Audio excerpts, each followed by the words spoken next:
سب کو ایک پلڑے میں رکھیں، اور سورہ بنی اسرائیل میں یہ جو مسلسل 3 آیات ہیں یہ اس سب پر بھاری، اس میں کافی تفصیل کے ساتھ ذکر ہوا ہے۔ انشاءاللہ ہم اس کے ترجمے کو بھی کور کریں گے، اس پہ ٹائم بھی زیادہ لگائیں گے، اس سے ریلیٹڈ احادیث کو بھی انشاءاللہ تعالی میں ڈسکس کروں گا۔ ایک چیز اس میں یہاں پہ سکپ ہے جو کہ باقی جگہوں پر آئی، خصوصاً سورہ لقمان کے اندر، کہ اگر ماں باپ تجھے حکم دیں کہ تو میرے خلاف چلے یا شرک کرے، پھر تم نے ان کا کہنا نہیں ماننا، لیکن ساتھ ہی فرمایا دنیا میں معروف طریقے سے ان کے ساتھ چلنا۔ معروف طریقہ یہ ہے کہ ان کے کھانے پینے کا خیال رکھنا، ان کے رہائش کے پوائنٹ آف ویو سے جو مسائل ہیں انہیں ایڈریس کرنا، بیمار ہو جائیں تو ان کی دیکھ بھال کرنا، یہ دنیا میں معروف طریقے سے چلنا ہے۔ حتیٰ کہ بخاری مسلم میں حدیث ہے، اسماء بنت ابی بکر جو حضرت ابو بکر کی بیٹی ہیں بڑی، ان کی والدہ مشرکہ تھی اور وہ ملنے کے لیے آیا کرتی تھی۔ انہوں نے رسول اللہ صلی اللہ علیہ وآلہ وسلم سے پوچھا کہ میری ماں مشرکہ ہے، کیا میں اس کے ساتھ حسن سلوک کروں؟ تو آپ نے فرمایا دنیا میں معروف طریقے کے ساتھ اس کے ساتھ حسن سلوک کرنا ہے۔ لیکن بس اوقات اس حسن سلوک میں ایگزیجریشن آ جاتی ہے۔ اکثر جذباتی قسم کی آپ کو تقریریں سننے میں ملیں گی کہ جی ماں باپ کے کہنے پہ تو بیوی کو بھی طلاق دے دینی چاہیے۔ اگر ماں باپ کے کہنے کے اوپر بیوی کو طلاق دینی ہے تو پھر تو شادی کرنے کی ضرورت ہی نہیں۔ اس کی وجہ ہے کہ یہ ہو ہی نہیں سکتا کہ شادی کے بعد ساس کا اور بہو کا کنفلکٹ نہ آئے، پھر تو ہر گھر میں طلاق عام ہونی چاہیے۔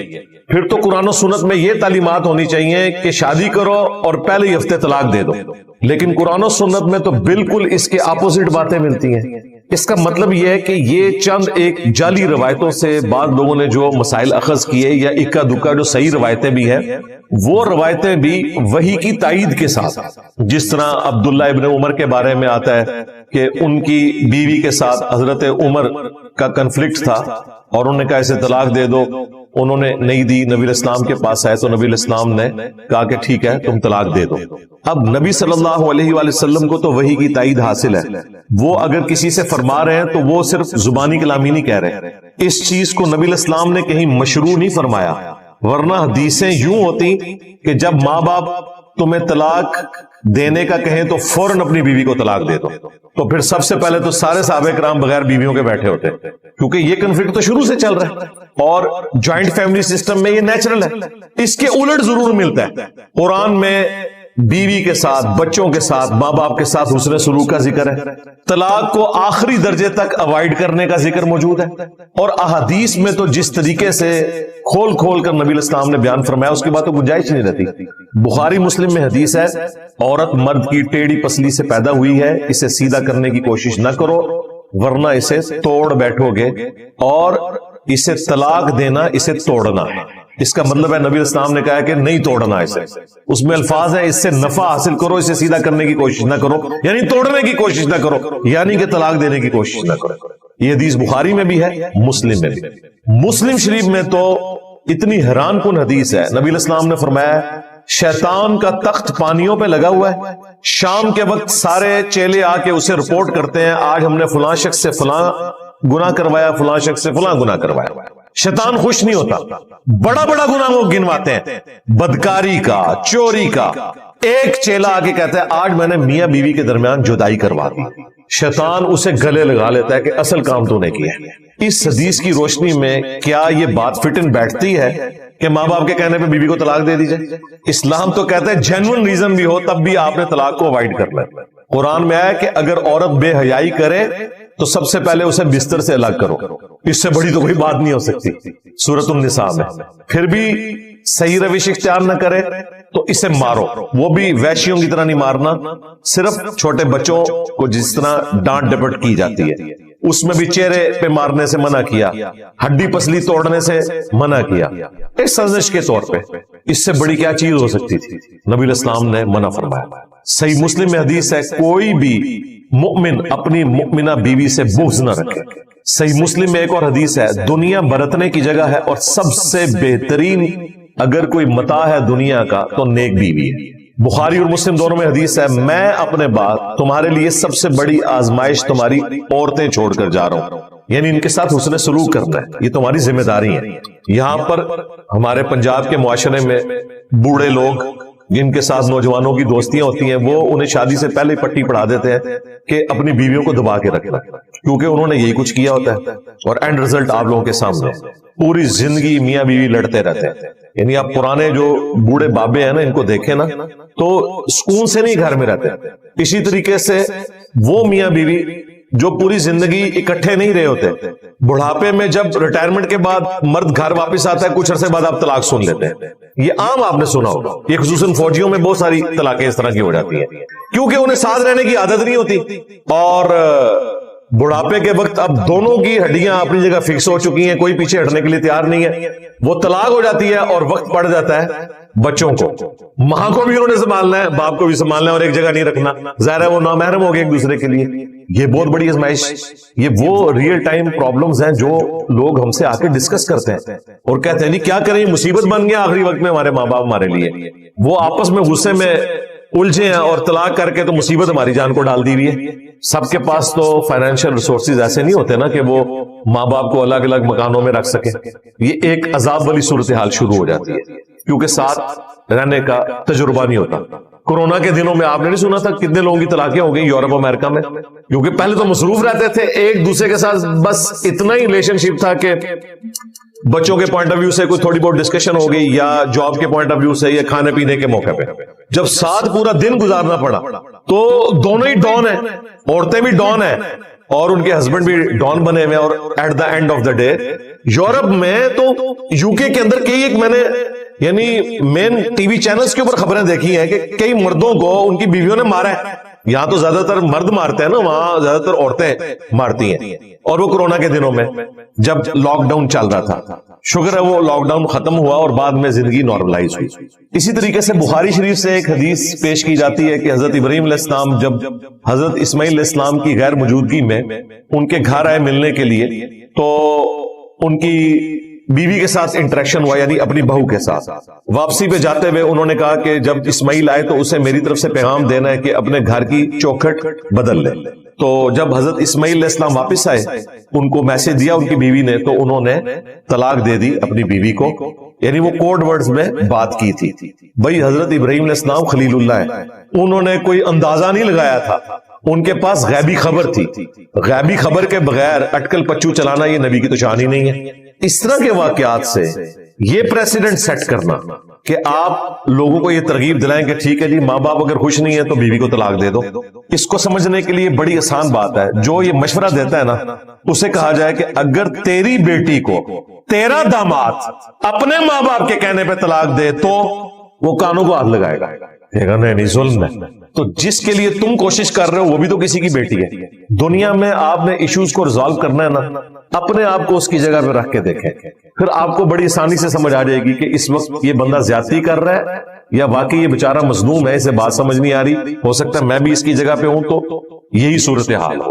لیکن یہ بہت کم لوگ ہیں جو یہ امیجنیشن میں بھی تصور کرنے کے لیے تیار ہوتے ہیں. جس طرح کا آئیڈیل داماد ساس سسر چاہ رہے ہوتے ہیں نا، اس طرح کا آئیڈیل وہ اپنے بیٹے کو نہیں بننے دیتے اپنی بہو کے لیے. جو خوبیاں اپنی بہو کے لیے وہ چاہ رہے ہوتے ہیں نا کہ وہ یہ بھی کرے یہ بھی کرے یہ بھی کرے، اپنی بیٹی کے لیے کبھی نہیں چاہتے کہ وہ بھی اپنے ساس سسر کے ساتھ یہ بھی کرے یہ بھی کرے یہ بھی کرے. تو رزلٹ آپ کے سامنے. تو حسن سلوک اپنی جگہ، لیکن یہ اس قسم کی چیزوں کو بیچ میں داخل کر کے اسے حسن سلوک کا نام دینا یہ بالکل غلط بات ہے. اسلام میں قطعاً یہ چیز نہیں ہے کہ آپ میاں بیوی کے رشتے کو اکھاڑ کے پرے پھینکیں، بلکہ اسلام میں تو ساس سسر کا پریکٹیکلی جو رشتہ ہے وہ آپ کو کوئی ایگزامپل ملتی نہیں ہے نبی علیہ السلام کے مبارک دور میں، صحابہ کرام کے دور میں. کیوں؟ وہاں ضروریات کم تھی. جیسے ہی شادی ہوتی تھی ایک خیمہ الگ سے لگ جاتا تھا نئی فیملی کا، وہ الگ ہو جاتے تھے، یوں لڑائی جھگڑے بھی کم ہوتے تھے. حسن سلوک اپنی جگہ جاری ہے، وہ ذہن میں رکھیے گا. وہ بیٹے کی ذمہ داری ہے، اس نے اپنے ماں باپ کے ساتھ حسن سلوک کرنا ہے. بیمار ہو جائیں گے ان کی خدمت کرے گا، ان کے کھانے پینے کا رہائش کا بندوبست کرے گا، یہ اس نے کرنا ہے. وہ اس کی اپنی ذمہ داری اپنی جگہ موجود ہے. اس لیے ان آیات کو بیان کرتے وقت تصویر کا دوسرا رخ بیان کرنا ضروری ہے. اب آ جائیں ماں باپ کے حقوق کی طرف.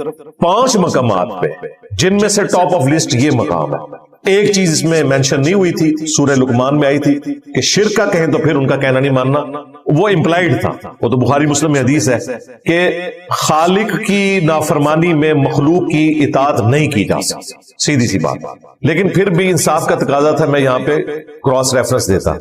باقی جتنی تفصیل کے ساتھ یہاں ماں باپ کے ساتھ حسن سلوک کا ذکر ہے، اتنی تفصیل نہ سورہ البقرہ میں آئی، نہ سورۃ النساء میں، نہ سورۃ الانعام میں، نہ سورہ لقمان میں، جو یہ 5ویں مقام میں آئی۔ ایک چیز 5 مقامات پہ کامن ہے کہ توحید کے بعد سب سے پہلے اللہ تعالیٰ نے ماں باپ کے ساتھ حسن سلوک کا ذکر کیا اور فرمایا کہ ماں باپ کے ساتھ حسن سلوک کرو، وبالوالدین احسانا، اور اس میں بھی خصوصاً اما یبلغن عندک الکبر، اگر یہ تمہارے سامنے بڑھاپے کی حالت کو پہنچ جائیں، احدہما او کلاہما، وہ دونوں یعنی ماں اور باپ دونوں یا ان میں سے کوئی ایک، فلا تقل لہما اف، تو انہیں اف بھی نہ کہنا۔ یہ محاورتاً بات ہے، عربی زبان میں سب سے ہلکی بات یہی تھی، اف، جس طرح ہم پنجابی میں غصے کے اظہار کے لیے کہتے ہیں یہ عربی میں اف ہے، یہ بھی کہنے کی اجازت نہیں ہے، اف بھی نہ کہنا۔ اور خصوصاً بڑھاپے کا ذکر اس لیے ہوا کہ بڑھاپے میں جا کے ماں باپ بچوں والی عادتوں کا شکار ہو جاتے ہیں، باتوں کو بار بار ریپیٹ کرنا، اس میں سننے والے کے لیے کوف بھی ہوتی ہے لیکن اس کو برداشت کرنا ہے، انہیں اف بھی نہ کہنا۔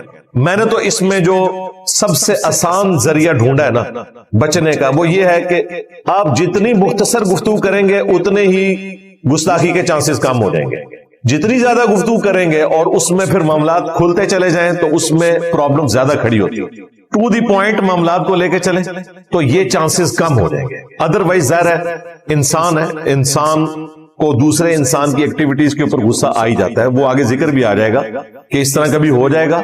اگر تم بدنیت نہیں ہو نا، جان بوجھ کے ایسا نہیں کر رہے، تو اللہ تعالیٰ بخشنے والا مہربان ہے۔ انٹینشنلی کوئی گستاخی کی نیت نہ ہو، وہ تو پھر قابل گرفت ہے، اس کے اوپر تو کوئی چھٹکارے والی بات نہیں، لیکن حد الامکان کوشش کرنی ہے کہ اگر وہ دونوں بڑھاپے کی حالت میں دونوں یا دونوں میں سے ایک پہنچ جائیں تو انہیں اف بھی مت کہنا، ولا تنہرہما، اور انہیں مت جھڑکنا۔ اب یہ ہمیں ویسے آکورڈ لگ رہا ہوتا ہے کہ ماں باپ کو کون جھڑکتا ہوگا، لیکن یہ ٹی وی پہ آپ دیکھ لیں کس طریقے سے خبریں آتی ہیں، ویڈیوز بنی ہوئی ہیں، مار رہے ہیں ماں باپ کو، گھر سے نکال دیتے ہیں، اولڈ ایج ہاؤسز میں رکھوا دیتے ہیں۔ یورپ امریکہ میں اگر رکھواتے ہیں تو مار پیٹ کے نہیں رکھواتے، وہاں کوئی مارنے کا سوچ بھی نہیں سکتا، وہاں پرابلم الگ ہے کہ وہ ذمہ داری اٹھا نہیں سکتے، اور وہ اپنی جگہ جسٹیفائی ہیں کیونکہ ان کے ماں باپ نے بھی بچپن میں ان کے ساتھ اسی قسم کے سلوک کیا ہوتا ہے، وہ اپنی لائف بھرپور گزار رہے ہوتے ہیں اور پیرلل میں بس کبھی سکول بورڈنگ سکول میں داخل کروا دیا، پھر جب وہ کہتے ہیں اب ہم ان کو سکول میں داخل کروائیں گے۔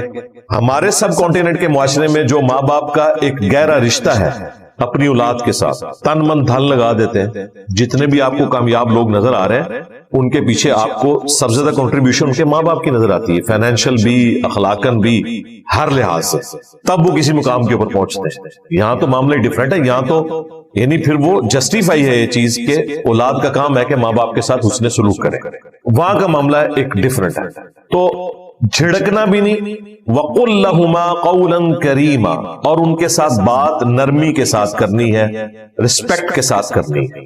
وَاخْفِضْ لَهُمَا جَنَاحَ الذُّلِّ مِنَ الرَّحْمَةِ، اور اپنے بازو کندھے جھکا کر رکھنے ہیں عاجزی کے ساتھ، یعنی اس کو لفظی ترجمہ تو یہ ہے کہ اپنے پروں کو بچھا کے رکھنا ہے، جیسے ایک ماں بچوں کی حفاظت کرتی ہے یا ایک مرغی اپنے چوزوں کو اپنے پروں کے نیچے لیتی ہے، اس طریقے سے ماں باپ کے ساتھ بڑھاپے میں سلوک کرنا ہے۔ جناح الذل من الرحمہ، رحمت کے ساتھ۔ وقل رب ارحمہما کما ربیانی صغیرا، اور ان کے حق میں یہ دعا کرنی ہے کہ اے رب ہمارے ان دونوں پر رحم فرما جس طرح انہوں نے بچپن میں مجھے پالا۔ یہ دعا یاد ہونی چاہیے، تشہد میں پڑھیں، آگے پیچھے پڑھیں اپنے ماں باپ کے لیے، رب ارحمہما کما ربیانی صغیرا، اے رب ہمارے ان دونوں پر رحم فرما جس طرح بچپن میں انہوں نے ہمیں پالا تھا۔ اس کو اگر جمع کے صیغے سے پڑھیں مزید، رب ارحمہم کما ربیانی صغیرا، اے رب ہمارے ان تمام پر رحم فرما۔ اب یہ جمع کا صیغہ ہے، یہ 3 اور 3 سے زیادہ کے لیے، عربی میں جمع 3 سے شروع ہوتی ہے. یہاں تسنیہ کا صیغہ ہے ان دونوں پر، رب ارحمہما ان دونوں پر، رب ارحمہم ان تمام پر. اس کو جمع کے صیغے سے بدلیں گے تو اس میں آپ اپنے دادی دادا نانی نانا وہ بھی سارے شامل ہو جائیں گے. اور یہ سنت ہے کہ جمع کے صیغوں کے ساتھ دعا کی جا سکتی ہے. نبی علیہ السلام کی کئی دعائیں ہیں جو سنگولر کے صیغوں کے ساتھ ہیں اور صحابہ کرام نے انہیں جمع کے صیغوں کے ساتھ پڑھا ہے. بعض اوقات تو نبی علیہ السلام نے بھی ان کو جمع کا صیغہ کر دیا، جس طرح اللہم اجرنی من النار احادیث میں آیا ابو داؤد کے اندر. ہم اسے جمع کے صیغے کے ساتھ پڑھتے ہیں اللہم اجرنا من النار. یا حی یا قیوم برحمتک استغیث، الف کے ساتھ حمزہ سے پڑھیں گے تو سنگولر کا صیغہ ہے. نون کے ساتھ پڑھیں گے برحمتک نستغیث تو جمع کے صیغہ ہو جائے. اللہم اہدنی فی من ہدیت سنگولر کا صیغہ، اللہم اہدنا فی من ہدیت پلورل کا صیغہ. صحابہ کرام نے جمع کے صیغوں کے ساتھ صحیح ابن خزیمہ میں موجود ہے، ابی ابن کعب جب وطر کی جماعت کرواتے تھے تو اللہم اہدنا فی من ہدیت وعافنا فی من عافیت جمع کے صیغوں سے اینڈ پہ دروشی بھی پڑھتے تھے. رب ارحمہم کما ربیانی صغیرا، اے اللہ ان میرے تمام آبا و اجداد پہ، ماں باپ دادی دادا نانی نانا سارے رحم فرما جس طرح بچپن میں انہوں نے مجھ پر رحم کیا. کتنی بیسٹ دعا ہے، یعنی ان کے احسانات کا بدلہ تو ہی دے سکتا ہے. دوسرا ماں باپ کے دل میں شفقت وہ بھی تو اللہ ہی نے ڈالی ہے. اولاد کے دل میں بھی شفقت اللہ ہی ڈالے گا اپنے ماں باپ کے لیے، اللہ ہی شفقت ڈالنے والا ہے. بلٹ ان تو اس نے رکھی ہوئی ہے لیکن اسے ایگزیکیوٹ کرنا یہ نصیب والوں کا حصہ ہے. یہ دعا یاد رکھیں. دوسری دعا جو حضرت ابراہیم علیہ السلام نے کی تھی، رب اجعلنی مقیم الصلاۃ ومن ذریتی ربنا وتقبل دعاء ربنا اغفر لی ولوالدی وللمؤمنین یوم یقوم الحساب. سورہ ابراہیم میں آتی ہے اور اس کا بیسٹ موقع ہے تشہد میں. بخاری مسلم میں حدیث ہے جب تشہد پڑھ چکو دروشی پڑھ چکو جو چاہو اپنے رب سے مانگو. اس میں آپ یہ دعائیں شامل کر روزانہ، میں تو الحمدللہ ڈیلی پڑھتا ہوں. یہ سب سے بیسٹ موقع ہے.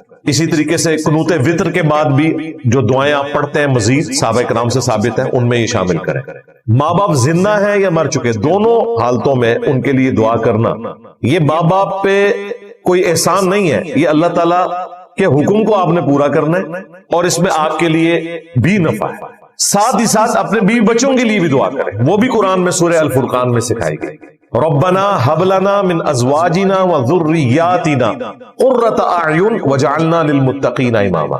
اے رب ہماری بیویوں میں اور ہماری اولاد میں ہماری آنکھوں کی ٹھنڈک بنا دے، یعنی ان کے اعمال ایسے ہوں کہ میری آنکھیں ٹھنڈی ہوں، اور ہمیں پرہیزگار لوگوں کا امام بنا، پرہیزگار لوگوں کا فور فادر ابا و اجداد ہمیں بنا دے، یعنی ہماری نسل میں بھی سب لوگ پرہیزگار ہوں. یہ دعا ہے، یہ دعا بیوی بچوں کے لیے.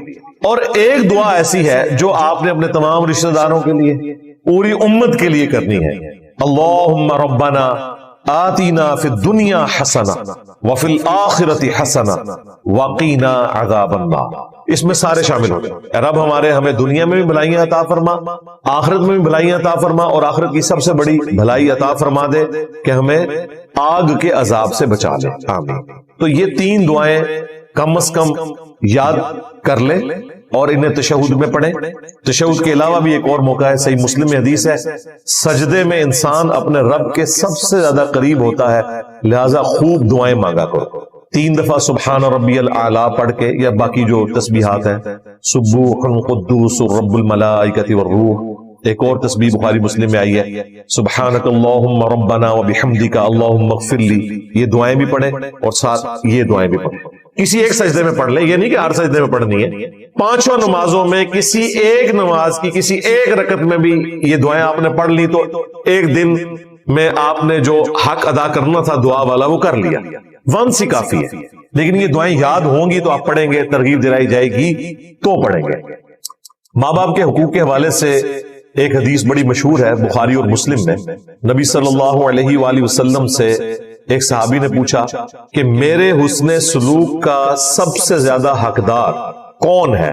اس پلانٹ ارتھ پہ مخلوقات میں سے؟ نبی علیہ السلام نے فرمایا تیری ماں. دوسری بار پوچھا فرمایا تیری ماں. تیسری بار پوچھا فرمایا تیری ماں. چوتھی بار پوچھا تو فرمایا تیرا باپ. یعنی اگر ماں باپ کے حقوق کے 4 حصے کیے جائیں تو 3/4 ماں کا حق ہے، 1/4 باپ کا حق ہے. اور اس کی حکمت بھی اللہ تعالیٰ نے قرآن میں بیان فرمائی ہے. سورہ لقمان کے اندر دودھ پلاتی ہے ماں، اور پھر وہ جب پریگنینسی کی تکلیف سے گزرتی ہے اس کا ذکر بھی اللہ تعالیٰ نے کیا ہے. اس کی وجہ سے اللہ تعالیٰ نے ماں کا حق زیادہ رکھ دیا.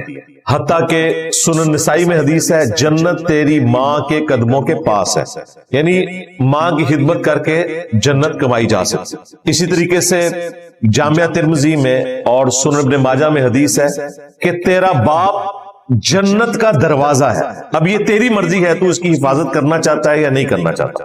باپ کے لیے بھی فضیلت آئی ہے. ویسے مشہور تو حدیث یہی ہے کہ جنت ماں کے قدموں کے نیچے ہے، باپ والی حدیث بھی ہے.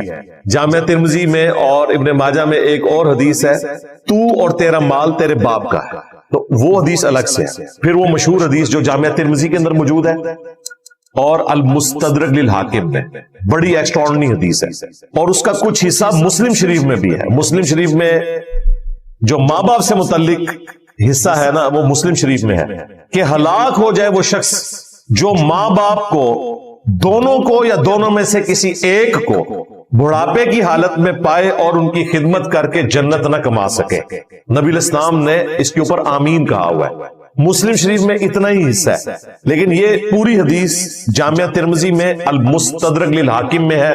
فضل الصلاۃ علی النبی کے اندر بھی موجود ہے، اس میں 3 الفاظ ہیں. نبی علیہ السلام مسجد میں تشریف لائے، آپ نے ممبر کی پہلی سیڑھی پر قدم رکھا، فرمایا آمین. دوسری پہ رکھا، فرمایا آمین. تیسری پہ رکھا، فرمایا آمین. صحابہ کرام نے کہا یا رسول اللہ آج آپ نے ایسا عمل کیا ہے جو ہم نے آپ کو پہلے کرتے ہوئے نہیں دیکھا. اچھا میرا ایک معصومانہ سوال ہے، دنیا کے سارے غوثوں سے بڑے غوث وہاں بیٹھے ہوئے تھے، انہیں تو نہیں پتا چلا نبی علیہ السلام نے آمین کیوں کہا ہے. یہ کہتے ہیں جی عبد القادر جیلانی جو ہے نا وہ کائنات کو اس طرح دیکھ رہے ہیں جس طرح ایک رائی کا دانہ ہتھیلی پر ہوتا ہے، اور دوسری طرف آپ کو یہ بھی کہانی کراتے ہیں کہ بڑے سے بڑا غوث قطب ابدال ہو ایک صحابی کے گھوڑے کے قدموں کی خاک کے برابر بھی نہیں. یہ کہتے ہیں نا، تو سارے غوث تو وہاں بیٹھے ہوئے تھے بڑے، کسی کو نہیں پتا چلا کہ نبی علیہ السلام آمین کیوں کہہ رہے ہیں. اس کا مطلب ہے یہ کہانی کرواتے ہیں آپ کو صرف. تو نبی علیہ السلام نے فرمایا کہ حضرت جبرائیل آئے تھے. یار حضرت ابو بکر عمر عثمان و علی کو تو حضرت جبرائیل نہیں نظر آئے، تو بھائی پھر ہم یہ کہیں گے نا کہ ابو بکر عمر عثمان علی جیسا ہے ہی کوئی نہیں، تیرا غوث پاک تشاہی کوئی نہیں ان کے مقابلے پہ. اور ظاہر ہے عبد القادر جیلانی اس سے ناراض نہیں ہوں گے یہ بات سن کے، کیونکہ انہوں نے خود کہانی لکھی ہوئی ہے بنیاد الطالبین میں. یہ کہانی ہے، فراڈ ہے، ہم نہیں مانتے، لیکن غوث پاک کے خلاف تو یہ دلیل ہے نا. انہوں نے خود بنیاد الطالبین میں لکھا ہوا ہے کہ بڑے سے بڑا غوث قطب ابدال ایک صحابی کے گھوڑے کے قدموں کی خاک کے برابر نہیں. پھر انہوں نے کہا کہ حضرت برا نہ بناؤ، اسی تو کہہ رہے ہیں ابو بکر عمر عثمان و علی جیسا کوئی نہیں، اسی تو چاہیے کوئی نہیں. آپ نے تو کہا تھا کہ ابو بکر عمر عثمان و علی کے گھوڑے کی خاک جیسا کوئی نہیں، میں تو شاہی کوئی نہیں. ہم نے تو پھر بھی تھوڑا سافٹ کر دیا، حالانکہ یہ بھی جعلی بات ہے. کوئی مسلمان صحابی کے گھوڑے سے کمتر نہیں ہو سکتا، نہ اس کی خاک کے برابر. مسلمان تو جامعہ ترمذی اور ابن ماجہ میں حدیث ہے ایک مؤمن کی حرمت کعبے سے بڑھ کے. یہ کہانیاں بنائی ہوئی ہیں، جعلی ہے، لیکن یہ کہانیاں ہم نے ان کے گلے فٹ کر دی ہیں. گھنٹی جو انہوں نے باندھی تھی نا، ہم نے ان کے گلے میں باندھ دی ہے. لو سامو کہ اگر یہ بات کرتے ہو تو پھر سنبھالو اسے. اور اس میں بھی پھر نہ جان بوجھ کے کہیں گے حضرت معاویہ کے گھوڑے کے قدموں کی خاک. جیسا شیعہ نے گھوڑا بنایا ہوا ہے نا، سنیوں نے حضرت معاویہ کا گھوڑا بنا لیا ہوا ہے. دونوں ہی گھوڑے جعلی ہیں بھائی. وہ ذوالجناح حضرت حسین کا ہی گھوڑا تھا، ٹھیک ہے نا. یہ جو آپ نے پالے ہیں یہ ذوالجناح نہیں ہے. بہرحال یہ کہانی تھی، لیکن پھر بھی ان پہ تو فٹ ہوتی ہے نا. تو وہاں تو کسی صحابی کو نہیں پتا چلا. پھر نبی علیہ السلام نے کہا کہ جب میں نے پہلی سیڑھی پہ قدم رکھا تو حضرت جبرائیل میرے پاس آئے اور انہوں نے مجھے اللہ کی طرف سے سلام بھیجا اور کہا کہ یا رسول اللہ، اللہ تعالیٰ نے حکم دیا ہے کہ جو میں دعا کروں رسول اللہ اس پر آمین کہیں. نبی علیہ السلام کی مور لگے.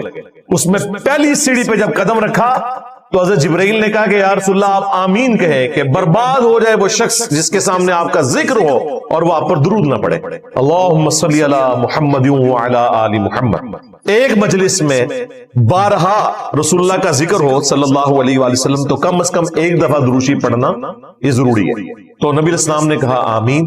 جب دوسری سیڑھی پر قدم رکھا تو حضرت جبرائیل علیہ السلام نے عرض کیا کہ آپ دعا پر آمین کہیں کہ برباد ہو جائے وہ شخص جو ماں باپ کو بڑھاپے میں پائے، دونوں کو یا دونوں میں سے کسی ایک کو، اور وہ ان کی خدمت کر کے جنت نہ کما سکے. نبی علیہ السلام نے کہا آمین، مور لگا دی.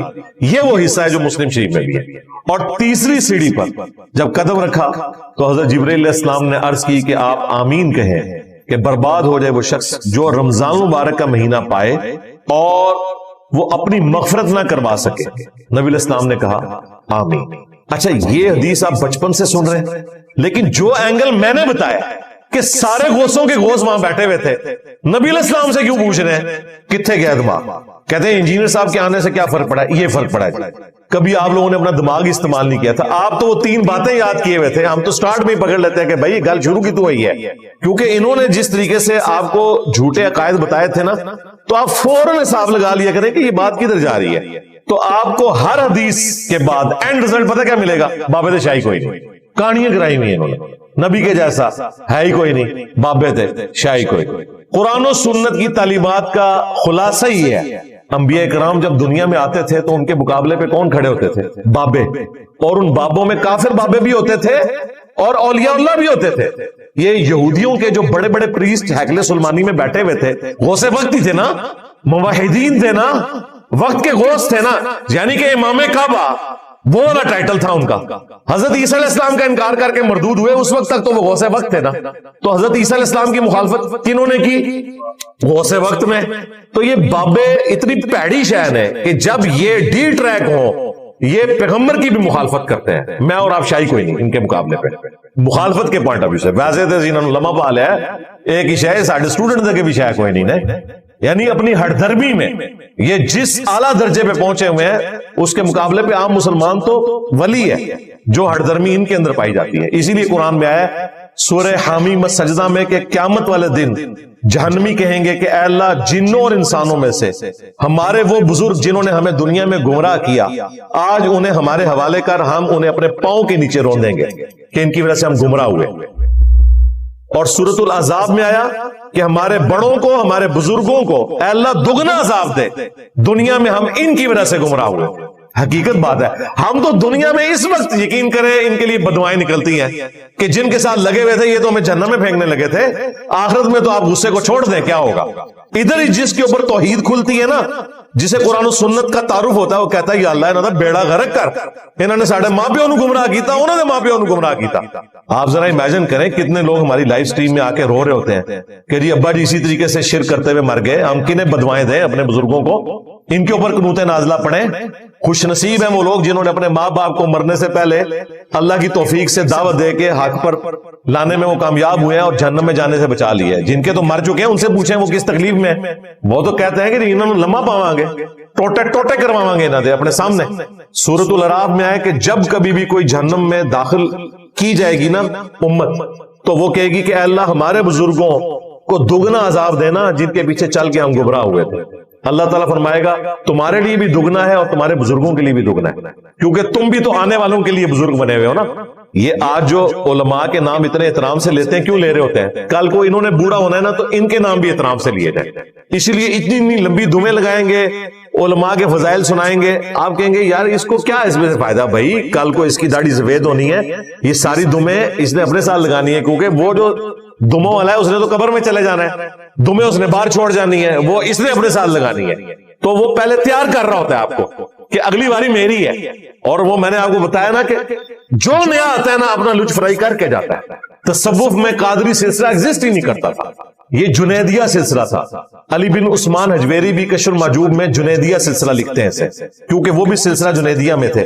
علی بن عثمان حجویری کے جو پیر صاحب تھے نا وہ 2 واسطوں سے جنید بغدادی کے مرید تھے، اور عبد القادر جیلانی 4 واسطوں سے جنید بغدادی کے مرید تھے. عبد القادر جیلانی کا سلسلہ ذرا تھوڑا چل پڑا تو وہ جنیدیہ سلسلہ ہی دنیا سے ختم ہو گیا. اب اس سلسلے کو قادری کہا جاتا ہے، عبد القادر کی وجہ سے قادری.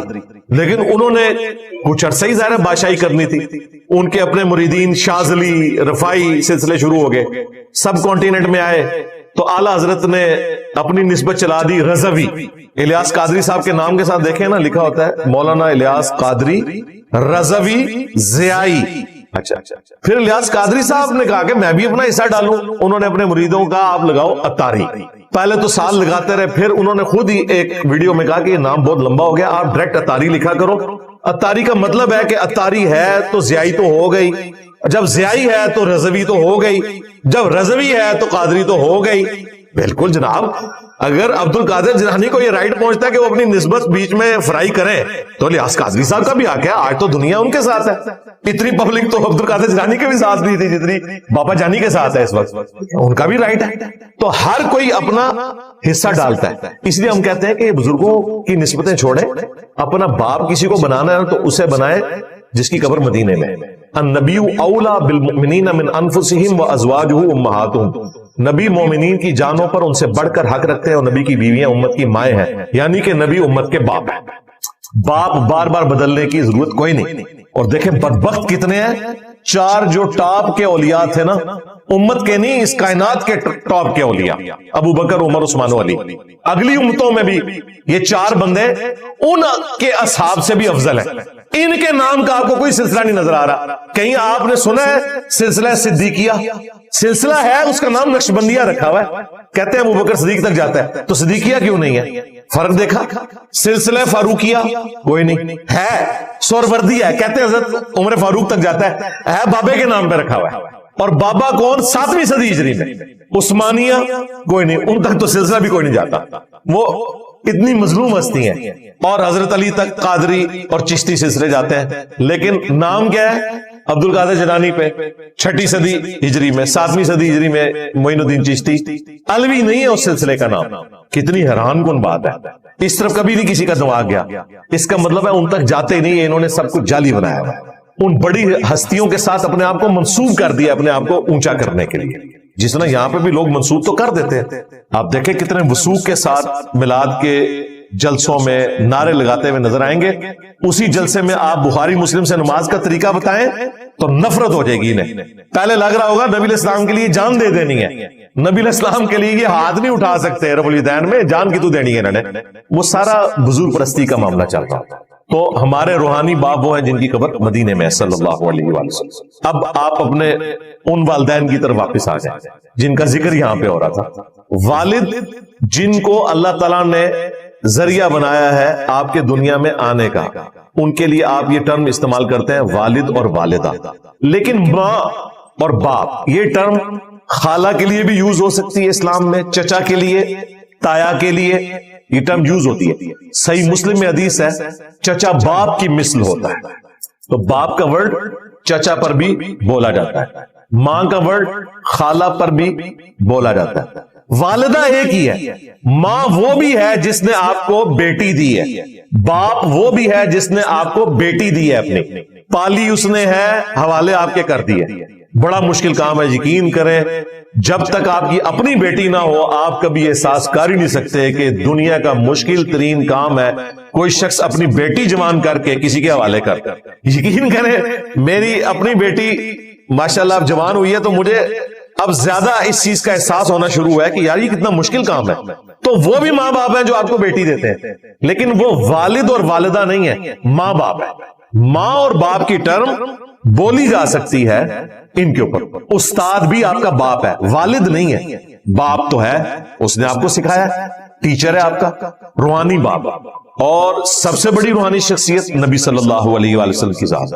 باقی ہمیں کوئی حرج نہیں, آپ اماموں کے ساتھ بھی عقیدت رکھیں. یقین کریں ہم امام بخاری, امام مسلم کے ساتھ وہ عقیدت رکھتے ہیں جو شاید ہم اپنے ماں باپ کے ساتھ, بیوی بچوں کے ساتھ بھی نہ رکھتے ہوں. عقیدت کی میں بات کر رہا ہوں. محبت تو ایک نیچرل ہے, وہ تو آپ ارن نہیں کر سکتے. عقیدت آپ ارن کر کر. میرے دل میں جو عقیدت ان اماموں کے لیے ہے وہ اپنے ماں باپ بیوی بچوں کے لیے بھی نہیں ہے کہ اللہ کی نسبت سے ہم ان سے محبت رکھتے ہیں. چلیں یہ تو آپ کو مشکل ہو جائے گا سمجھنا.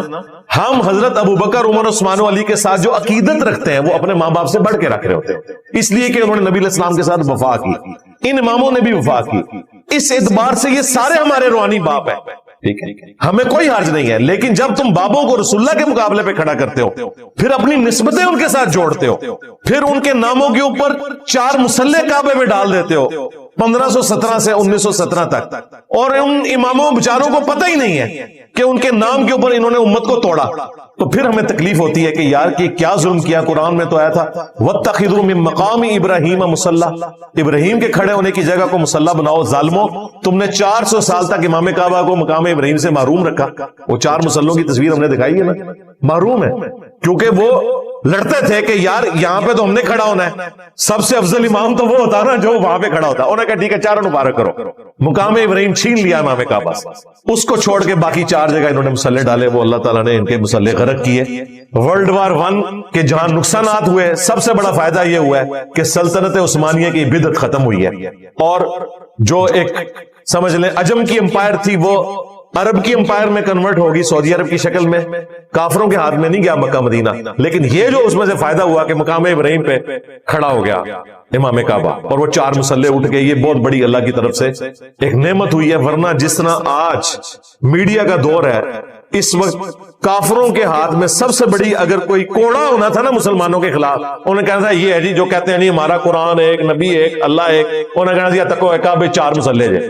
اگر قرآن اللہ نبی ایک ہے تو یا تو 4 نمازیں اور یہ کدی نماز صحیح ہے. آپ نے کہنا تھا ساروں کی صحیح ہے، پرانی کہانیاں. انہیں کہنا تھا سارا نہیں صحیح ہے، 4 کے کھلاڑے کی ضرورت ہے، ایک کھڑا کرو یا 4 رکھ لو. پہلے سارے فجر کی نماز ایک کے پیچھے پڑھے، پھر سارے زور کی نماز دوسرے کے پیچھے. یہ بھی نہیں، پیرلل. وہ اللہ نے ان کی بدعت ختم کی. ان 400 سالوں میں ان کا فخر تھا کہ جی ہم اجماع امت ہیں. ان کتنے گئے اجماع تو مر گیا، ختم ہو گیا. تو الحمدللہ ہمارے روحانی باپ وہ ہیں جن کی قبر مدینے میں صلی اللہ علیہ وسلم، اور ہر وہ شخص ہمارا روحانی باپ ہے جو ہمیں رسول اللہ کی بات بتائے صلی اللہ علیہ وسلم. خواب و خلفائے راشدین ہو، اہل البیت ہو، ثقہ تابعین ہو، تبع تابعین ہو، قیامت تک آنے والے وہ لوگ جو رسول اللہ صلی اللہ علیہ وآلہ وسلم کا راستہ دکھائیں گے، ان کی قدموں کی خاک ہماری آنکھوں کا سرما. ہم اتنی عقیدت ان سے رکھتے ہیں، لیکن بعد وہ اللہ رسول کی بتائیں، کیونکہ انہوں نے عزت اللہ اور اس کے رسول کے نام پہ اویل کی ہیں. اگر یہ اللہ رسول سے غداری کریں گے ہم انہیں نہیں مانیں. ہم کسی سے بھی محبت کرتے ہیں اللہ رسول کی نسبت کی وجہ سے عز و جل و صلی اللہ علیہ وآلہ وسلم. تو ماں باپ کے ساتھ بھی جو ادب کا رشتہ ہے، احترام کا رشتہ ہے، ایک تو نیچرل ہے، پلس اس کو ارن بھی کرنا ہے. کئی چیزوں کو درگزر کر کے اللہ کا حکم سمجھتے. اگر یہ نہیں کریں گے تو پھر وہی ماں باپ کا انجام ہوگا جو یورپ اور امریکہ میں ہو رہا ہے. وہاں پہ اس لیے ہے کہ وہ وحی کی تعلیمات سے اپنے آپ کو دور کر چکے. وہ تو حیران ہوتے ہیں. آپ دیکھیں کتنے بوڑھے ہیں این جی اوز میں، پاکستان، افغانستان میں پوری زندگیاں گزاری ہیں، اور انہوں نے کہا کہ ہمیں دفن بھی ادھر ہی کرنا ہے. یہاں ہم نے رسپیکٹ دیکھی ہے اپنے ماں باپ کی تو چھوڑ دیں، دوسرے بزرگوں کی بھی. ایون آج کے اس ماڈرن دور میں بھی کسی نہ کسی درجے میں وہ رسپیکٹ والا ایلیمنٹ تو موجود ہے الحمدللہ. اب وہ بات کنکلوڈ ہو رہی ہے جس کا میں نے شروع میں ذکر کیا تھا، ربکم اعلم بما فی نفوسکم، تمہارا رب خوب جانتا ہے جو تمہارے دلوں میں ہے. یعنی تمہارے دلوں میں اگر ماں باپ کی توہین کرنے کی نیت نہیں ہے تو اللہ کو پتا ہے. بعض اوقات ہو جاتا ہے آواز اونچی ہو گئی، کسی بات پہ آپ غصہ کھا گئے. ہمارے اسٹوڈنٹس کو تو اس تکلیف سے گزرنا پڑ رہا ہے، ہمیں خود بھی گزرنا پڑا، اور ظاہر ہے وہ آخرت کے پوائنٹ آف ویو سے. میں دنیاوی معاملات میں تو لمبی بحث کرتے ہی نہیں، سیدھی بات. لیکن آخرت کے پوائنٹ آف ویو سے ظاہر ہے جتنے جوان بچے ہیں وہ چاہتے ہیں ہمارے ماں باپ بھی جنت کے راستے پہ آئے، نبی الاسلام کا راستہ اختیار کریں. اور بعض اوقات سمجھاتے ہوئے کوئی نہ کوئی ایک ریڈ لائن بھی کراس ہو جاتی ہے جس میں ان کی نیت نہیں ہوتی لیکن ہو جاتی ہے. تو ایسی صورتحال میں اللہ تعالیٰ نے کہا کہ میں خوب جانتا ہوں جو تمہارے جی میں ہے. ان تکونوا صالحین، اگر تم صالح ہوئے، نیکوکاری کی روش تم نے اختیار کی، تمہارے اندر بدنیتی والا معاملہ نہیں تھا، فَإِنَّهُ كَانَ لِلْأَوَّابِينَ غَفُورًا، تو بے شک اللہ تعالی رجوع لانے والوں کی توبہ قبول فرمانے والا ہے، توبہ کرنے والوں کو بخشنے والا ہے. یعنی اگر کبھی انجانے میں اس طرح کا کوئی معاملہ ہو جائے فوراً اللہ کی طرف رجوع لاؤ، اور ظاہر اللہ کی طرف بھی رجوع لانا ہے اور ماں باپ سے بھی معذرت کر دیں گے، ایک نیچرل چیز. حقوق العباد کا معاملہ اللہ تعالیٰ اس صورت میں معاف کرتا ہے جب مخلوق سے بھی معافی مانگی جائے. اب ایسی صورتحال ہو سکتی ہے کہ کسی کے ماں باپ فوت ہو گئے، جس طرح سنن نبی داؤد میں حدیث ہے، ایک شخص نے کہا کہ میری ماں فوت ہو گئی ہے تو کیا کروں، تو آپ نے فرمایا اپنی خالہ کے ساتھ اس نے سلوک کرو۔ بعض روایتوں میں ہے اپنے چچا کے ساتھ اس نے سلوک کرو، اپنے باپ کے دوستوں کے ساتھ اس نے سلوک کرو، یہ صحیح الاسناد حدیث میں ہے۔ سب سے بڑی بات ان کے لیے دعا کرو، اور اگر فوت ہو چکے ہیں تو ان کی طرف سے صدقہ اور خیرات کیا، اس کا ذکر یہاں پہ آ رہا ہے۔ اللہ تعالیٰ نے کہا یہ کفر ہے جو یہ کر رہے ہیں، انہوں نے اللہ کی شریعت کو بدلا ہے۔ اللہ کے نزدیک یہ بہت سینسٹیو ایشو ہے اس حوالے سے۔ حرمت والے جو مہینے ہیں وہ بخاری مسلم دونوں میں حدیث ہے کہ حرمت والے مہینے 4 ہیں، 3 کنزیکٹیو ہیں، ذوالقعدہ، ذوالحجہ اور محرم، اور چوتھا رجب۔ نبی اسلام نے جو اپنے آخری خطبات میں سے خطبہ ہے نا، جو حجۃ الوداع کے موقع پر ایک آپ نے خطبہ دیا تھا میدان عرفات میں، اور اس سے اگلے دن 10 ذوالحجہ یوم النحر قربانی کے دن منا میں ایک خطبہ آپ نے دیا تھا، وہ خطبہ بخاری مسلم دونوں میں آیا، جس میں نبی اسلام نے پوچھا تھا کہ بتاؤ آج کون سا دن ہے، یہ کون سا مہینہ ہے، یہ کون سا شہر ہے، اور صحابہ کرام خاموش رہے، اور انہوں نے کہا اللہ اس کا رسول بہتر جانتے ہیں۔ اور صحابہ کہتے ہیں ہم اس لیے کہہ رہے تھے کہ ہمیں یہ گمان ہوا کہ شاید نبی الاسلام آج کے دن، مہینے اور اس جگہ کا نام نہ بدل دیں کہیں، اس لیے ہم نے کہا اللہ اس کا رسول بہتر جانتے ہیں۔ تو پھر آپ نے فرمایا کیا یہ ذوالحجہ کا حرمت والا مہینہ نہیں ہے، کیا یہ شہر مکہ حرمت والا شہر نہیں ہے، اور آج کا یہ دن یوم النحر 10 ذوالحجہ کا دن، یہ بابرکت دن اللہ کے نزدیک حرمت والا دن نہیں ہے؟ سب نے کہا بلا یا رسول اللہ۔ پھر نبی اسلام نے فرمایا کہ جس طرح اس شہر مکہ، اس مہینے اور آج کے دن کی حرمت ہے نا، اسی طریقے سے ایک مسلمان کے لیے دوسرے مسلمان کی جان، مال، عزت، آبرو حرام ہے۔ یعنی جس طرح حقوق اللہ کے اعتبار سے تم سینسٹیو ہونا، اللہ کے نزدیک یہ بھی جرم ہے کہ تم کسی کے ساتھ زیادتی کرو، جان، مال، عزت، آبرو کے اعتبار سے۔ جس طرح کہ کوئی شخص مکے کی حرمت پامال نہیں کرتا، اس مہینے کی حرمت کو پامال نہیں کرتا، اس دن کی حرمت کا خیال رکھتا ہے، اسی طریقے سے حقوق العباد کا بھی خیال کرے۔ اس میں یہ بھی الفاظ ہے کہ زمانہ گھوم گھما کے پھر اسی جگہ پر واپس آ گیا جہاں اللہ تعالیٰ نے اس کو پیدا فرمایا تھا کہ سال کے 12 مہینے ہیں، ان میں سے 4 حرمت والے ہیں، 3 کنزیکٹیو، ذوالقعدہ، ذوالحجہ اور محرم، اور چوتھا جو ہے وہ رجب کا مہینہ۔ وہاں پہ آپ علیہ السلام نے یہ فرمایا تھا، اور مہینوں کے نام بھی بتا دیے۔ پھر آپ نے اس میں یہ بھی فرمایا کیا میں نے اللہ کا پیغام تم تک پہنچا دیا؟ سب نے کہا بلا یا رسول اللہ، پہنچا دیا آپ نے، بلکہ آپ نے حق ادا کیا۔ پھر نبی علیہ السلام نے 3 دفعہ آسمان کی طرف انگلی کر کے صحابہ کی طرف کی، اللہم اشہد، اللہم اشہد، اللہم اشہد، اے اللہ گواہ رہنا، گواہ رہنا، گواہ رہنا۔ اور پھر آپ نے فرمایا اب جو لوگ یہاں موجود نہیں ان تک میرا یہ پیغام پہنچا دیں، وہ لوگ جو یہاں پہ موجود ہیں۔ اور بسا اوقات جسے بات پہنچائی جا رہی ہوتی ہے وہ زیادہ یاد رکھنے والا ہوتا ہے بنسبت اس کے کہ جو پہنچا رہا ہوتا ہے، ظاہر ہے اسے پھر زیادہ قدر ہوتی ہے۔ اور پھر دیکھ لیں اللہ نے جن لوگوں سے دین کا بڑے لیول پہ کام لیا وہ سارے اجمی تھے، امام بخاری ہو، امام مسلم ہو، امام ابو داؤد، امام ترمذی، یہ سب اجمی ہیں جن سے اتنے بڑے لیول کا اللہ تعالیٰ نے کام لیا۔ حدیثیں انہوں نے محفوظ کی، نبی علیہ السلام کی سنت کو محفوظ کیا اس حوالے سے۔ تو وہاں پر بھی نبی علیہ السلام نے کہا کہ وہ 12 مہینے ہیں، اور وہ چونکہ آگے پیچھے کرتے رہتے تھے، وہ اتنی دفعہ آگے پیچھے ہوئے کہ آٹومیٹکلی نبی علیہ السلام کی بعثت کی برکت سے جس سال حضور نے حج کیا نا، وہ آئٹریشن پرفارم ہو کے اوریجنل جگہ پہ واپس آ گئی ہوئی تھی۔ تو وہاں آپ نے پھر فکس کر دیا، پھر اس کے بعد کوئی اس میں کسی نے تبدیلی نہیں کی، آج تک ماشاءاللہ اسی طریقے سے معاملات چل رہے ہیں۔ ان عدت الشہور عند اللہ 12 شہرا فی کتاب اللہ، بے شک اللہ کے نزدیک مہینوں کی گنتی 12 ہے اللہ تعالی کی کتاب میں، لوح محفوظ میں، اللہ تعالی کے بنائے ہوئے ڈیوائن پلان کے اندر۔ یوم خلق السماوات والارض، جب سے اللہ تعالیٰ نے آسمانوں اور زمین کو پیدا کیا ہے مہینے 12 ہیں۔ اور یہ دیکھیں 12 مہینے آلموسٹ سارے کیلنڈرز میں چل رہے ہیں، چاہے لیونر ہو، سولر ہو، اس کے علاوہ بھی جو کیلنڈرز ہیں ان کے اندر۔ منہا 4 حرم، ان میں سے 4 حرمت والے ہیں، جو میں نے بتایا بخاری مسلم میں آ گیا۔ 4 مہینے ذوالقعدہ، ذوالحجہ اور محرم، اور اس کے بعد پھر بعد میں رجب۔ یہ 3 کنزیکٹیو ہیں ایک الگ سے۔ ذالک الدین القیم، یہ ہے اللہ تعالیٰ کا قائم کردہ دین، یہ اللہ تعالیٰ کی شریعت ہے۔ فلا تظلموا فیہن، تو اس میں ظلم نہ کرنا ان مہینوں میں، انفسکم اپنے آپ پر، یعنی شریعت نے جو پابندیاں ان مہینوں میں لگائی ہیں اسے آپ نے وائلیٹ نہیں کرنا۔ سب سے بڑی پابندی یہ تھی کہ آپ نے ان مہینوں میں جنگ نہیں کرنی، ایون جنگ صفین روک دی گئی تھی حرمت والے مہینے کی وجہ سے۔ اب تو ایسے کوئی خیال ہی نہیں ہوتا، یعنی کہیں اسلامی حکومتوں کو خیال ہی نہیں ہوتا کہ یہ جو اپنی جنگیں یا آپریشنز لانچ کر رہے ہیں یہ حرمت والے مہینوں میں ہے بھی ہے یا نہیں، ان چیزوں کا خیال نہیں رکھا جاتا۔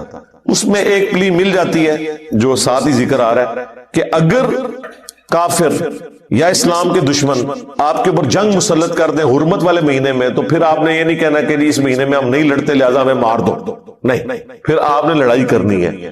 اس کا وبال ان کافروں پر ہوگا، ان باغیوں پہ ہوگا۔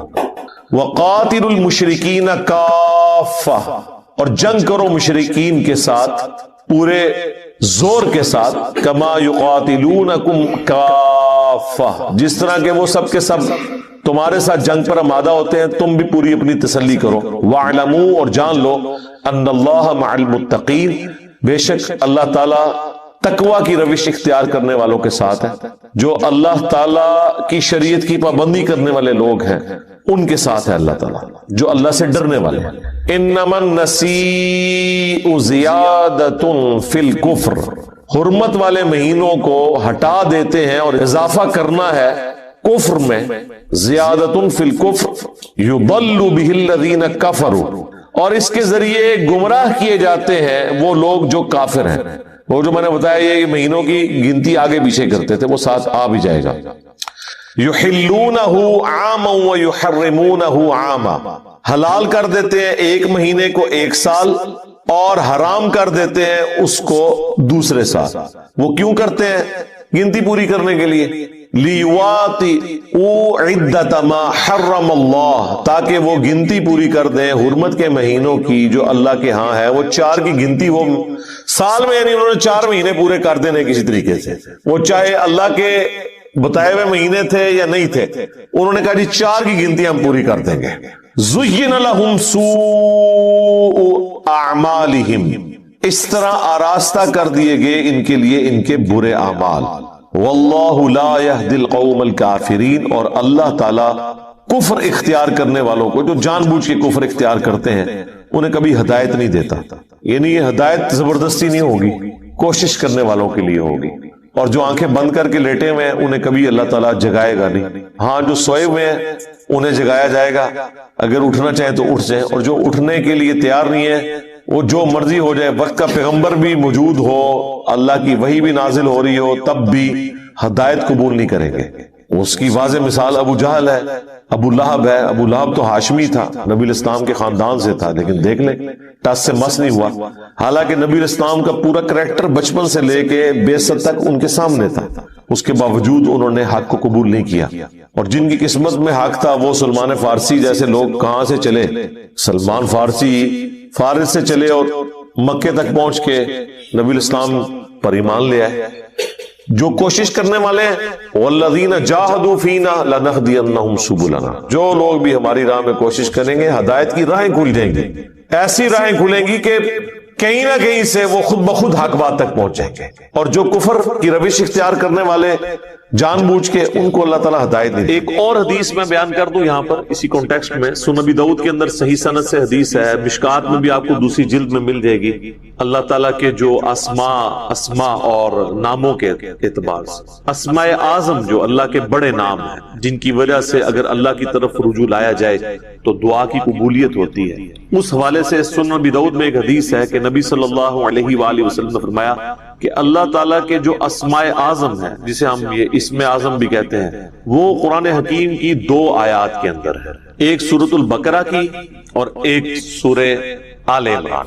سورۃ البقرہ کی آیت ہے وَإِلَٰهُكُمْ إِلَٰهٌ وَاحِدٌ لَا إِلَٰهَ إِلَّا هُوَ الرَّحْمَٰنُ الرَّحِيمُ۔ اب اس میں ظاہر ہے پتہ چل گیا کون سے اسماء ہیں، اللہ آ گیا، الرحمن الرحیم، لا الہ الا اللہ بھی آ گیا۔ اور پھر آپ علیہ السلام نے آل عمران میں شروع کی آیات تلاوت کی، الف لام میم اللہ لا الہ الا هو الحی القیوم۔ تو الحی اور القیوم یہ بھی اسماء اعظم ہیں، اور حروف مقطعات بھی اس کے اندر آ گئے۔ جامعہ ترمذی میں ایک حدیث ہے 593 نمبر انٹرنیشنل نمبر کے مطابق، ایک شخص نے دعا میں جلدی کی اور اللہ تعالیٰ کی حمد کے بغیر ہی دعا کرنی شروع کر دی اور درود شریف بھی نہیں پڑھا، تو نبی صلی اللہ علیہ وآلہ وسلم نے فرمایا کہ اس سائل نے جلدی کی. پھر آپ نے بلا کے اسے فرمایا کہ جب بھی تم اللہ سے دعا کرو پہلے اس کی حمد کرو، اس کے بعد مجھ پر درود پڑھو اور پھر اللہ سے مانگو. اتنے میں ایک اور شخص آیا، اس نے خود بخود یہی عمل کیا، وہ ابن مسعود تھے رضی اللہ تعالیٰ عنہ. تو نبی علیہ السلام نے فرمایا سل تعطا، سل تعطا، تو مانگ تجھے دیا جائے گا، تو مانگ تجھے دیا جائے گا. تو دعاؤں کا پروٹوکول یہ ہے کہ جب بھی آپ دعا کریں پہلے اللہ کی حمد بیان کرنی ہے اور حمد میں اسماء اعظم اور اس کے بعد درود شریف. تو کوشش کریں کہ آپ یہ 2 آیات یاد کریں. سنن نبی داؤد کے اندر اسماء اعظم جو ہے موجود ہے، مشکات کے اندر بھی یہ 2 آیات یاد کر لیں. ایک تو حدیث میں اس کا ذکر آ گیا، دوسرا قرآن کے اندر یہ موجود ہے، وَإِلَٰهُكُمْ إِلَٰهٌ وَاحِدٌ لَا إِلَٰهَ إِلَّا هُوَ الرَّحْمَٰنُ الرَّحِيمُ. یہ سورۃ البقرہ اور سورہ آل عمران. الف لام میم اللہ لا الہ الا هو الحی القیوم. تو ان 2 سورتوں کے اندر نبی علیہ السلام فرمایا کہ اللہ تعالیٰ کے اسماء اعظم موجود ہیں، تو یہ آپ پڑھ لیں، اس کے بعد آپ درود شریف پڑھ کے تو دعا مانگیں. اس کے علاوہ بھی آپ جتنے اسماء اعظم ہیں، جیسا کہ سورۃ الحشر کی آخری 3 آیات ہیں، واللہ الذی لا الہ الا هو، وہ سارے اللہ تعالیٰ کے تعریفی کلمات اس کے اسماء اعظم ہیں. وہ جس کو یاد ہے وہ پڑھ کے اس کے بعد درود شریف پڑھ کے دعا مانگے. تو یہ دعا کا ایک پروٹوکول اور ایک طریقہ ہے. اعوذ باللہ من الشیطان الرجیم، بسم اللہ الرحمن الرحیم. الف لام میم، حروف مقطعات ہیں.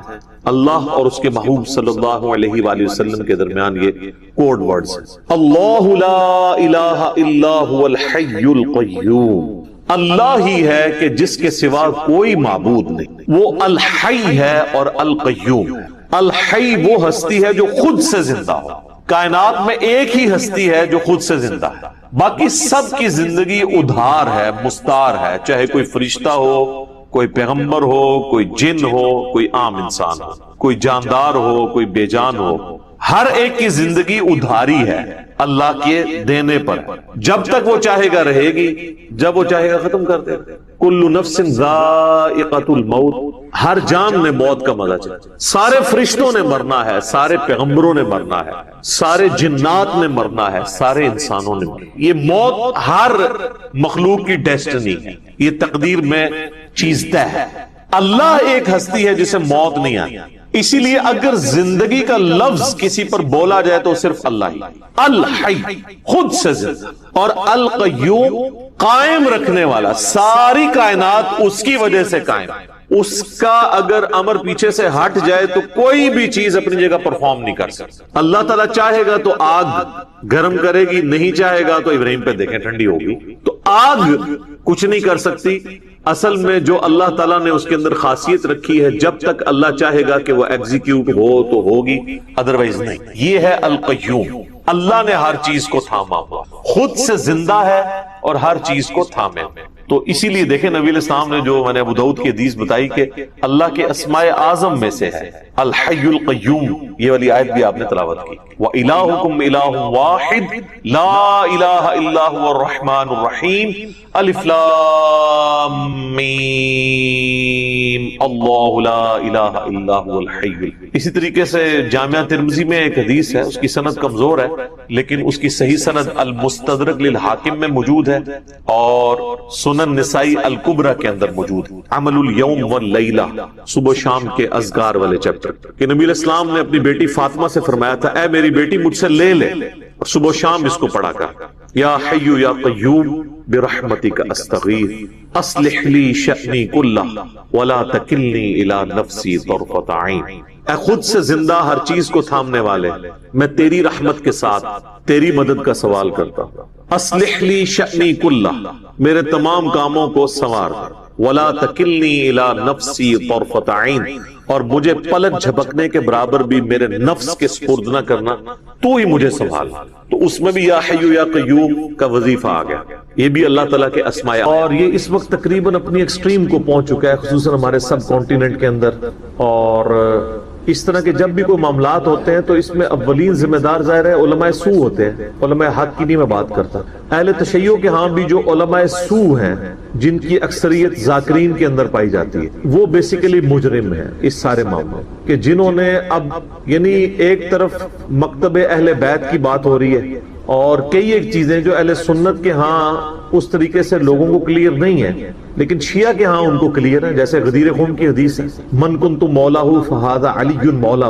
اس حدیث میں نبی علیہ السلام نے دو بھاری چیزیں جو چھوڑی تھی صحیح مسلم میں اوپر تلے 4 حدیث ہیں انٹرنیشنل نمبر کے مطابق 6225 سے لے کے 6228 تک. آپ نے مکے سے مدینے آتے ہوئے خم نامی گاؤں میں خطبہ دیا اور فرمایا اے لوگو آگاہ ہو جاؤ میں بھی ایک انسان ہوں قریب ہے کہ اللہ کا قاصد یعنی موت کا فرشتہ میرے پاس آئے اور میں اس کی دعوت قبول کر لوں. میں اپنے باتوں میں 2 بھاری چیزیں چھوڑ کے جا رہا ہوں. ان میں سے پہلی چیز اللہ کی کتاب ہے.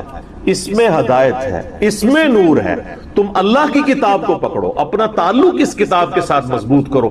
اللہ کی کتاب اللہ کی رسی ہے جو اسے پکڑے گا ہدایت پہ ہوگا جو چھوڑ دے گا گمراہ ہو جائے گا. اور دوسری بھاری چیز میرے اہل بیت ہیں. میں اپنے اہل بیت کے معاملے میں تمہیں اللہ کا خوف دلاتا ہوں. میں اپنے اہل بیت کے معاملے میں تمہیں اللہ کا خوف دلاتا ہوں. میں اپنے اہل بیت کے معاملے میں تمہیں اللہ کا خوف دلاتا ہوں. امت نے بالکل الٹ کام کیا. نہ قرآن کو پکڑا نہ اہل بیت کو چھوڑا.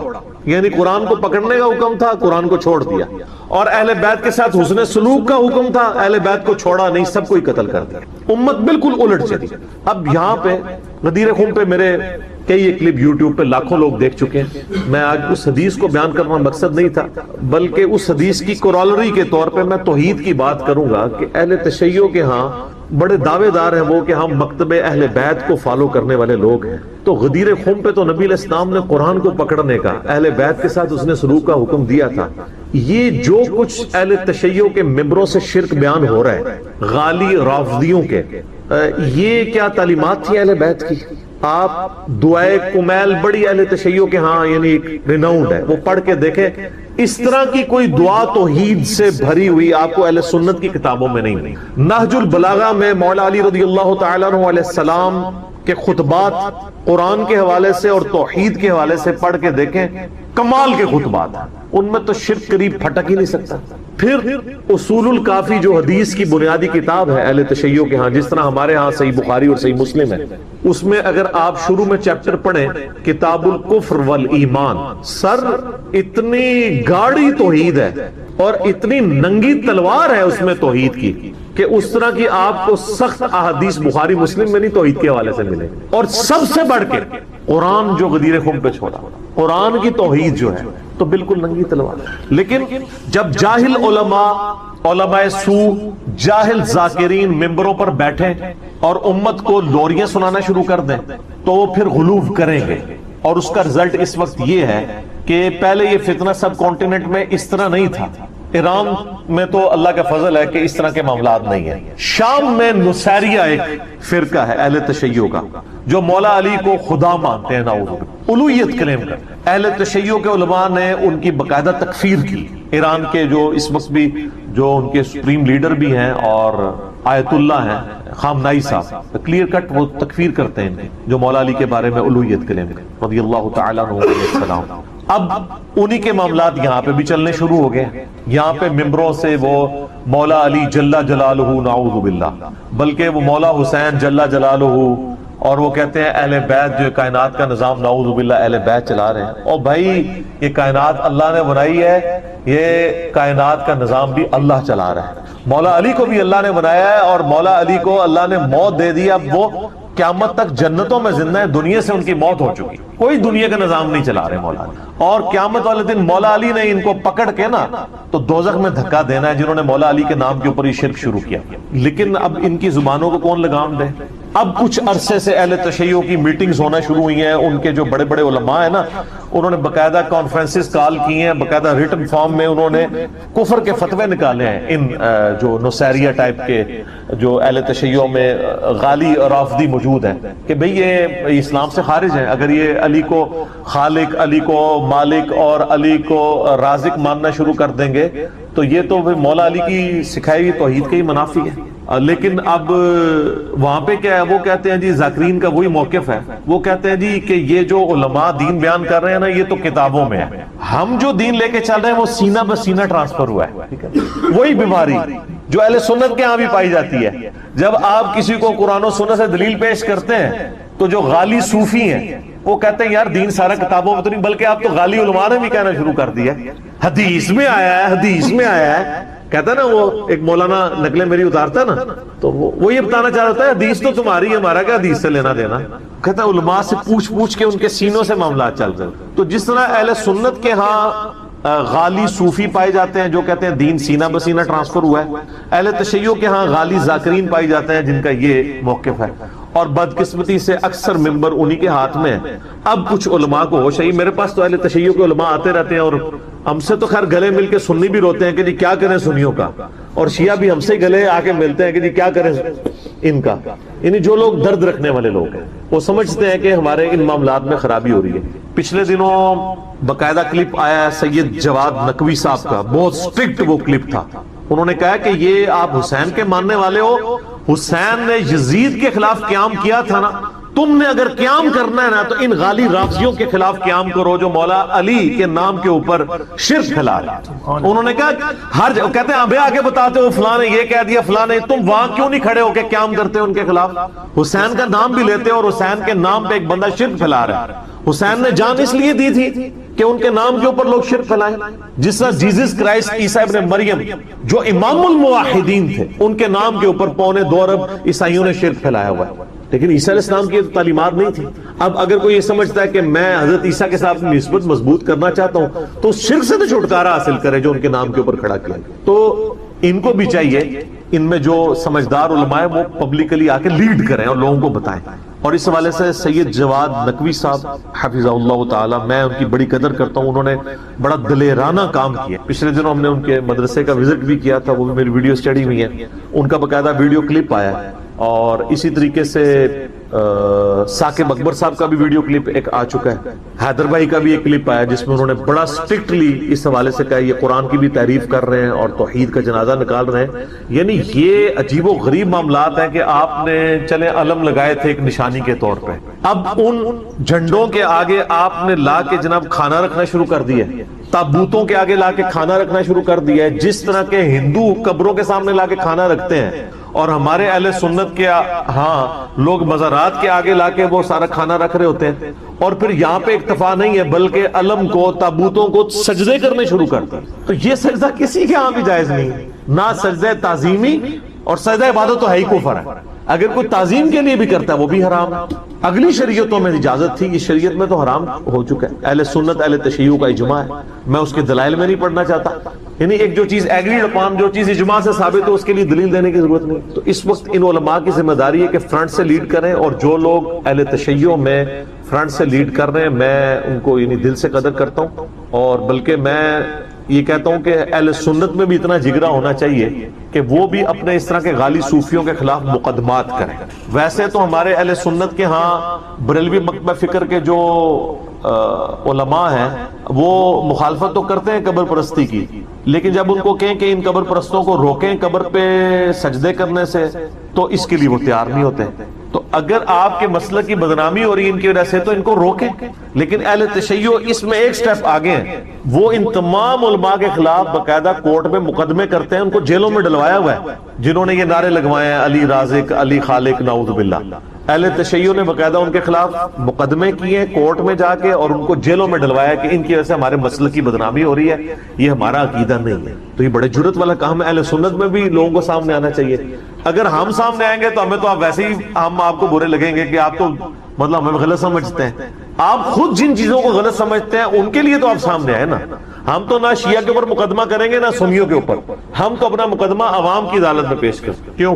کیونکہ نہ میں وہابی نہ میں بابی، میں ہوں مسلم علمی کتابی، نہ ہم سو کارڈ کو علمی بات کرے اسے وہابی کہتے ہیں، نہ ہم وہابی۔ انشاء جنات معروشات، وہی ہے جس نے ایسے باغات پیدا کیے ہیں جو چھپروں والے ہیں، وغیر معروشات، اور کچھ بغیر اس کے ہیں۔ آپ دیکھتے ہیں نا یہ انگور کی بیل ہے، یہ آپ کو باقاعدہ کسی اونچی جگہ کے اوپر سے باندھنا پڑتا ہے، پھر وہ پھیلنا شروع ہو جاتا ہے۔ بعض اس طرح کی اور بعض خود اپنے اس تنے کے اوپر کھڑی ہو جاتی ہے. والنخل والزرع، اور کھجور اور کھیتی. مختلفا اکلہ، جو مختلف ان کے الگ الگ کھانے کی چیزیں ہیں.